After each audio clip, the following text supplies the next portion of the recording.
Walking around with the officers. There are two Hello. patrol officers specifically for 38th and Chicago in that area. Hello.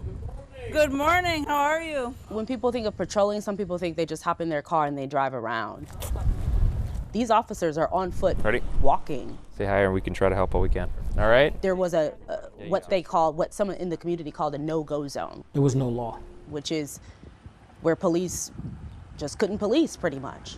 38th in Chicago has not been open to traffic for most of the last year after the murder of George Floyd. When the ambulance couldn't come through here, they was telling us to bring the bodies down there to them because they wouldn't come here without a police presence. So there was just a huge need that I saw, because there's a limit when you're on an ambulance. You can't necessarily go into some of these situations to help people. And that was frustrating because I wanted to be able to do that. Officer Xander Kronfeld was one of those people who entered the no-go zone. But he wasn't an officer at the time. He was a paramedic.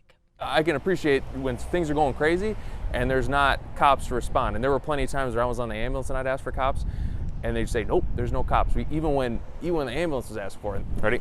His experiences at George Floyd Square inspired him to join MPD in 2021. Now patrolling what he calls uncharted territory, he's transparent about his experience. You'd have families coming up and be like, please, can you just go in there? And I did go in some of those situations, even there weren't police that were available. And I have dealt with some of the most crazy, traumatic things that I will never forget doing that. And I've never felt, and I realize and I appreciate how much safer I felt when there were cops. And so to see where we are 5 years later, where officers are actually walking around the no-go zone. They'll tell us their experiences of what it was like, in 2020. And there was, the feelings of, being unsafe. It kind of hits you in a sense of, wow, like are we transforming here? Is there some sort of transformation? And the reaction from people, some people like it, some people don't.